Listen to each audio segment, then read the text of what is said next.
फातिमा की रानी माँ, प्रभु यीशु की माँ, आसरा तू ही है माँ।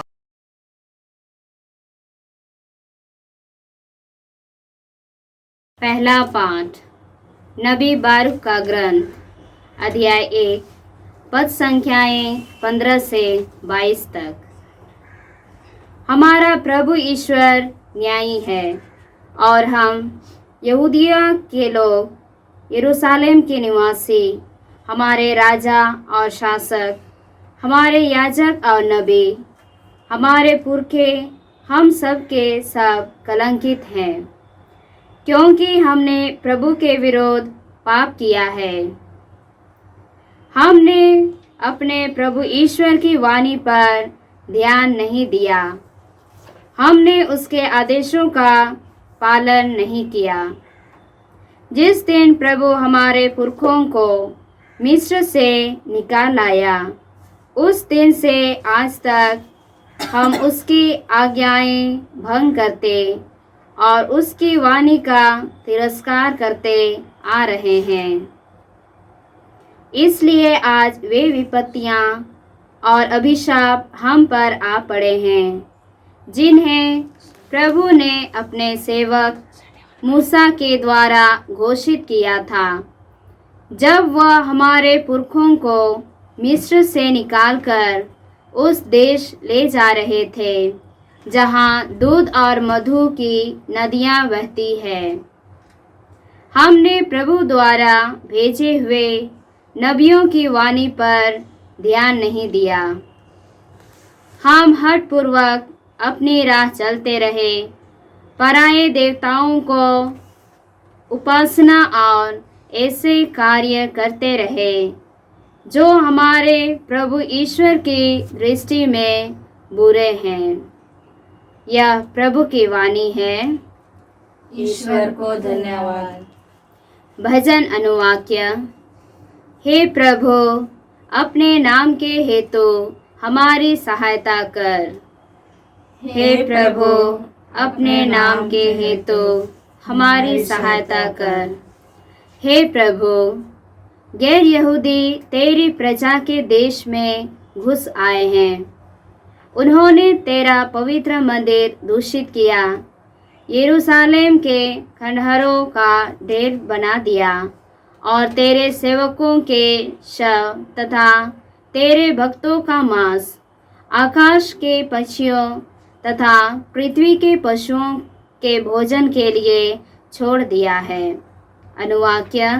हे प्रभु, अपने नाम के हेतु हमारी सहायता कर। हे प्रभु, अपने नाम के हेतु हमारी सहायता कर।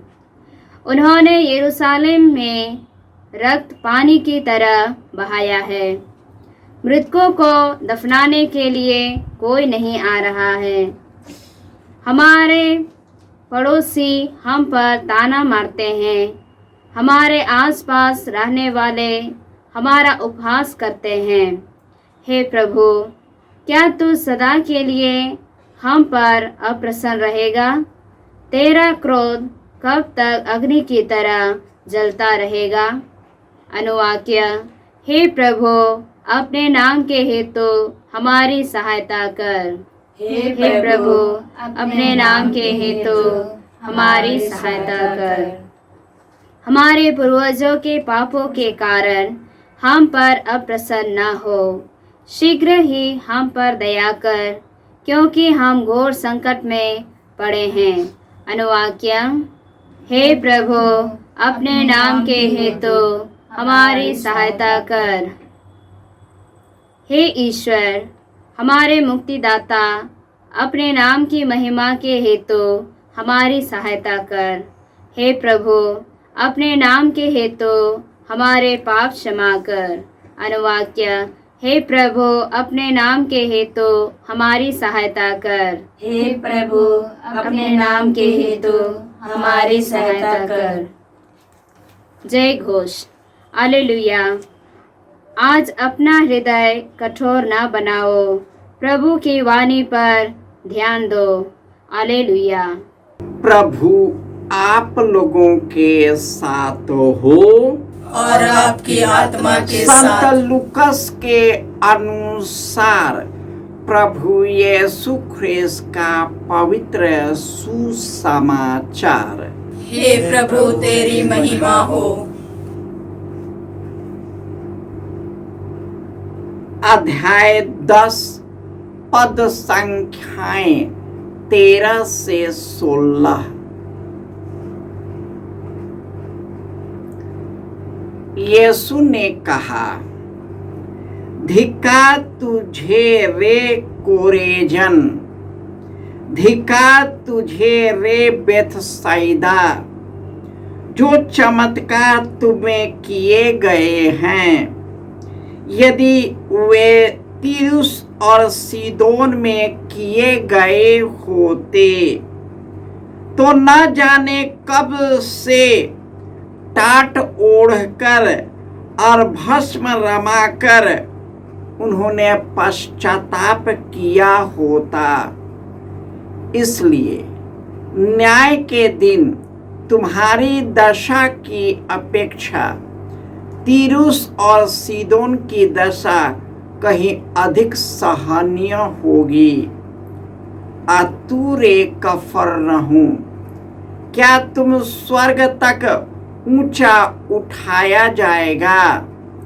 नहीं, तू अधोलोक तक नीचे गिरा दिया जाएगा।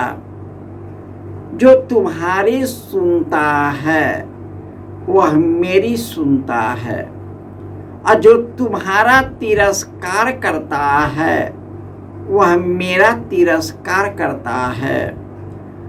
जो मेरा तिरस्कार करता है वह उसका तिरस्कार करता है जिसने मुझे भेजा है। यह प्रभु का सुसमाचार है। हे क्रिस्त तेरी स्तुति हो।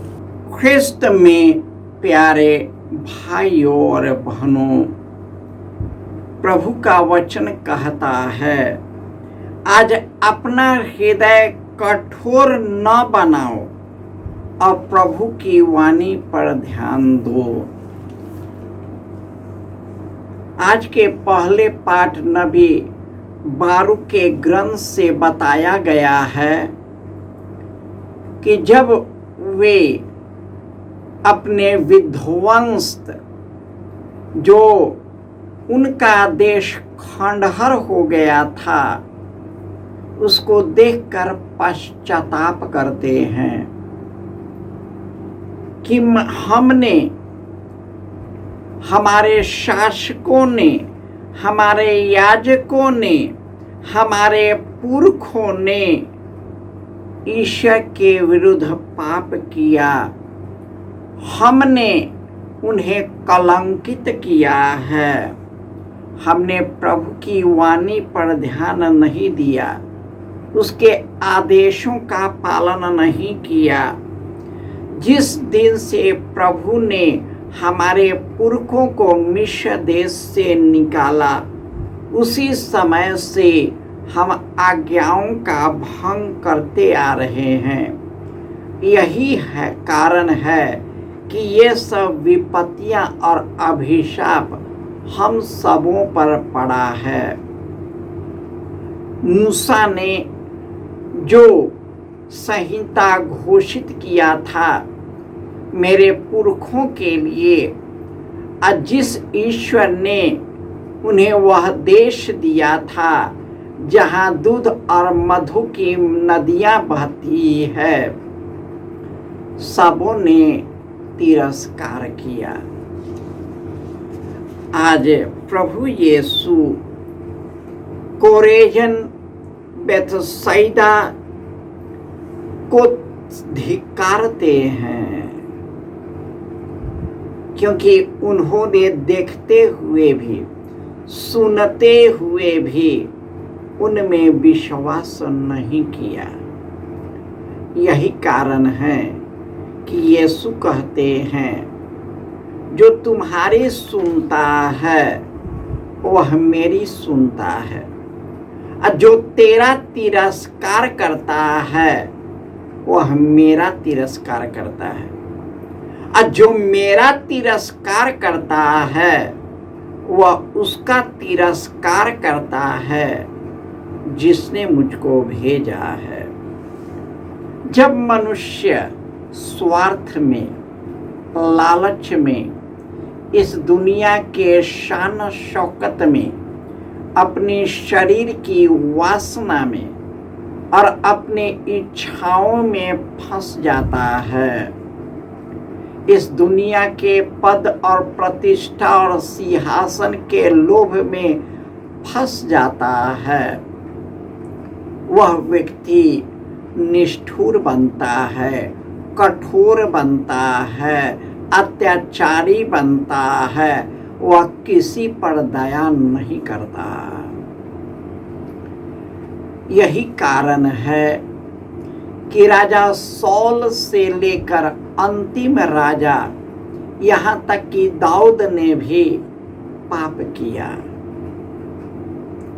सब ईश्वर के मार्ग से भटकते रहे, परंतु ईश्वर ने इसी भटकती प्रजा पर दया करता रहा, लेकिन वे पाप पर पाप करता रह गया।